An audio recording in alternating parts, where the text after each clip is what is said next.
Next up, Beth takes on Georgi Girev.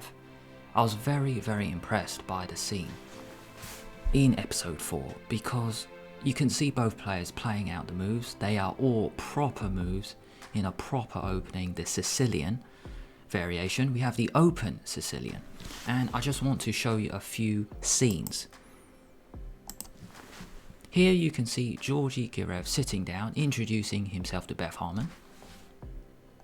A nice scene here where they've played the opening moves, and we can see this on the board shortly. In this next moment, Georgi says it's time to adjourn. We have this endgame where there's so many pawns for both sides, a bishop and a rook each, but Black's king, so Georgi Girev's king, is not as safe, and it's time for Beth Harmon to seal her move. That means the game has been going on for so long, it's time to put an end to the game. Beth seals her move, puts her move in an envelope, then gives it to the arbiter, and they resume the game the next day. And this is that very scene. Pawn to h5 has just been played, and it is a brilliant move. The amazing thing is this game was taken from Yakovenko versus Stelvagen. So it's a proper game, but in the game by Yakovenko, h5 was not played. So in the Netflix episode, an improvement was shown. That's why I'm just so impressed by the chess moves in the Queen's Gambit. So let's take it from here. We have this position, Queen d2. Let's run through the opening moves, just like that which was shown in the episode. e4, c5, knight f3, e6, d4. We have the open Sicilian take.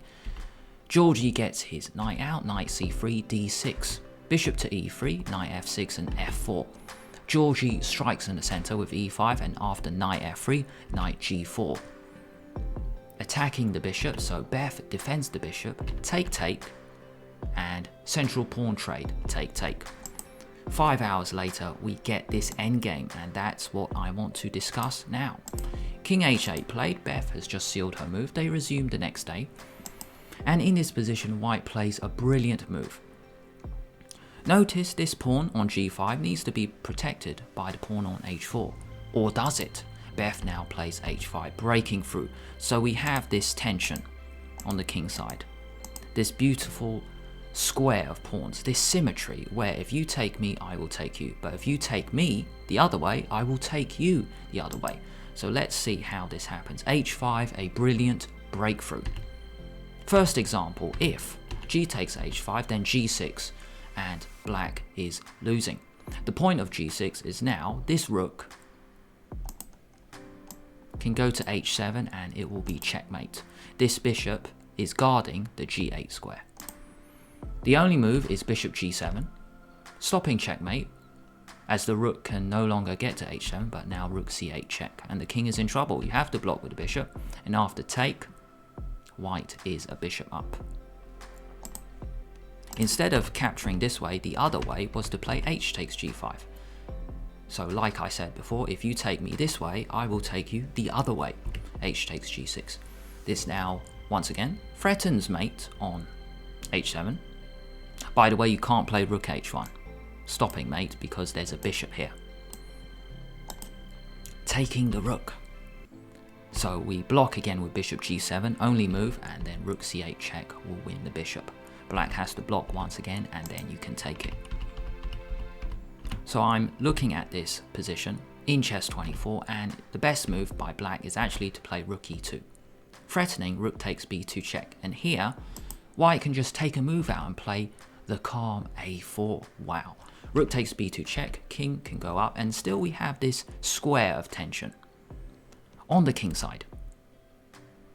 If Black doesn't do anything, White's going to take a pawn anyway.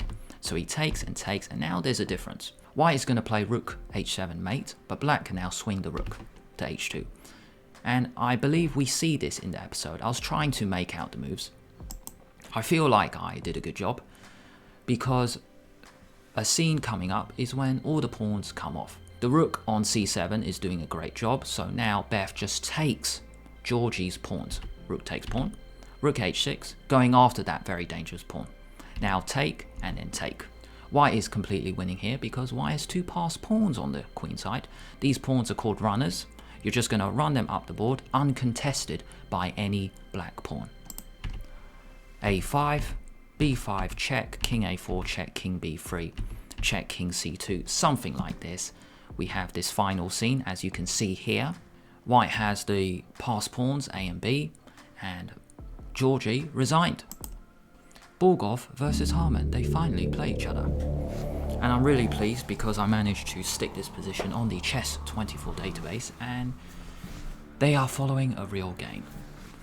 As the game goes on, we get to this final position where Borgov is completely winning against Harmon, and after queen f3, Harmon resigned. So let's go through this game now. We'll take it from the top and then we will jump to a very key moment of this game. So this is Borgov against Harmon. e4, c5, knight f3, knight c6, bishop b5. In the episode it's mentioned as a Rossolimo Sicilian. This is the bishop b5 Sicilian. Rather than a very popular way to play, which is d4. This is called the open Sicilian because a pair of pawns get traded off. Borgov goes for bishop b5. We have queen b6, and then now let's jump to the end. I want to take it from this point. Here Borgov has a really nice position. I know this isn't mentioned in the episode, but I just want to show you how Borgov breaks through, and then we get to that scene. The king is in the middle. Harmon's king is in the middle, so Borgov strikes in the center with e5, opening up the e-file, because if this rook faces the king, it's going to be checkmate very soon. Also, the queen is attacking e7, but the queen also defends f2. This is the sign of a good piece. It's got 2 functions. It attacks and defends. D takes e5, rook takes e5, threatening checkmate on e7. So if it is white's move, then queen takes e7 will be checkmate. Rook b1 check, and Borgov. Also Leonard Stein, because we are following the game Leonard Stein against Matanovic back in 1965. Borgov plays king h2, a fancy move because you can't play rook takes rook because queen takes pawn is checkmate. That's why Borgov can just put his king to the side. f6. And now comes a really cool move. Isn't shown in the episode, but I just wanted to show you. This is a brilliant move with d6. It just looks amazing because even though black has played this move, stopping the queen attacking e7, white now goes d6, so then white has d6 and a rook attacking e7. So a really cool move. You can't play pawn takes rook because this is mate. That's why d6 is a brilliant move. So after d6, Beth Harmon gets her king out of the way, rook takes e7 check, king c6. Borgov now trades the rooks and takes on f6, and here white is completely winning. In the episode we see the queen on b8, attacking the pawn on d6, so rook c7 check, king b6, and after queen f3, Leonard Stein beat Matanovic. Borgov beat Harmon in their first ever encounter. Queen f3, white is completely winning. White is going to play queen coming into c6, and it'll be checkmate very soon. So here, Beth Harmon resigned.